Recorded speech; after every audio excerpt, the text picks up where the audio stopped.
प्रश्न है निम्न द्विघात बहुपदों के शून्य ज्ञात कीजिए और शून्यकों के बीच संबंध की सत्यता की जांच कीजिए।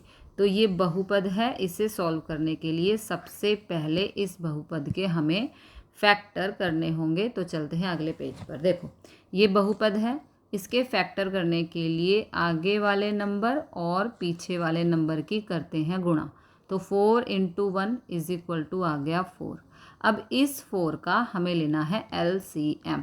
तो ये LCM है, 2 × 2 = 4 एंड 2 × 1 = 2, ये LCM हो गया। अब हमें दो नंबर ऐसे चाहिए कि गुणा करने पर 4 आए, यानी कि ये वाला 4, और प्लस या माइनस करने पर -4 आए, ये वाला -4। ओके, तो क्या करेंगे, हम वापस फैक्टर पे आते हैं, यानी कि LCM पे आते हैं। यहाँ पर हमें मिला है 2 और 2, तो हमने ये 2 और 2 लिख दिया। ठीक है, तो -2 × -2 करने पर माइनस से माइनस कट हो गया, 2 × 2 = आ गया 4। गुणा करने पर ये वाला 4 हमें मिल गया।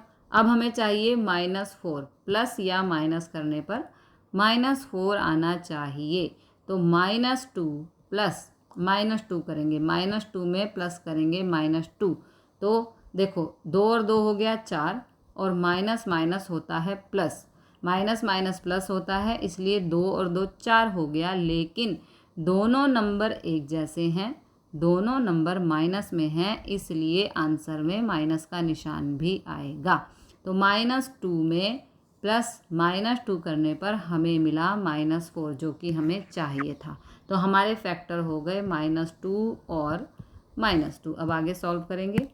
अब हमारे फैक्टर आ चुके हैं -2s और -2s, जो हमने यहाँ पर पुट कर दिए। ओके, अब इन दोनों में से कॉमन, यहाँ तक इन दोनों में से कॉमन है 2s। 2s कॉमन लेंगे तो अंदर बचेगा 2s - 1। जो यहाँ पर आया है ब्रैकेट में, सेम नंबर यहाँ पर आना चाहिए, सेम टर्म यहाँ पर भी आनी चाहिए। तो इसमें से तो कुछ कॉमन नहीं आ रहा, यहाँ तक है ना, कुछ भी कॉमन नहीं है, तो इसलिए यहाँ पर आ गया 1। ठीक है, अब एक ब्रैकेट ये वाला और एक ब्रैकेट में ये दोनों टर्म, यानी कि 2s - 1, दोनों ही तो सेम है। ठीक है, आगे चलते हैं। अब दोनों को इक्वेट कर देंगे 0 के, इन दोनों को इक्वेट कर दिया 0 के। ये -1 है, यहाँ जाके +1 हो गया। ये दोनों मल्टीप्लाई हो रहे हैं, इधर आएगा 2, तो ये डिवाइड में चला जाएगा। तो s बराबर आ गया 1/2। सेम यहाँ पर s बराबर 1/2। तो हमारे शून्यक आ गए 1/2 ये वाला और 1/2 ये वाला। अब शून्यकों का करेंगे योग, यानी कि एडिशन। तो 1/2 प्लस 1/2, डिनोमिनेटर सेम है, एक बार ही आ जाएगा। ऊपर 1 + 1 = 2, तो 2 से 2 कैंसिल, यहाँ पर आ गया 1। ओके, अब यहाँ पर 1 आ गया, तो देखो यहाँ पर s के साथ कौन सा नंबर है, -4, तो ये -4 यहाँ पे रख देंगे। ठीक है, क्या देखा इसने, -s का गुणांक, जिसे इंग्लिश में कहते हैं कोएफिशिएंट। ओके, s का गुणांक, यानी कि s के साथ जो नंबर है वो यहाँ पे आ जाएगा, और नीचे s² का गुणांक, तो s² के साथ क्या है, 4 है, तो ये 4 यहाँ पर आ गया। ओके, इस तरह से हमने ये शून्यकों का योग ज्ञात कर लिया, जो कि हमारा बिल्कुल सही है। कैसे चेक करते हैं, यहाँ पर क्या होता है, -s का गुणांक, यानी कि s के साथ जो नंबर है बहुपद में, वो s के साथ क्या नंबर है, -4, ये आ गया।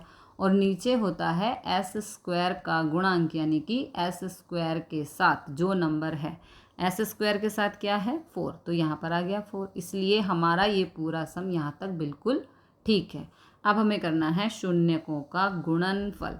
तो शून्य क्या थे हमारे, 1/2 इंटू गुणनफल करना है 1/2। ओके, 1 × 1 = 1 एंड 2 × 2 = 4, ये आ गया 1/4। गुणनफल आ गया 1/4। अब इसे हम कैसे चेक करते हैं, ऊपर आता है अचर पद।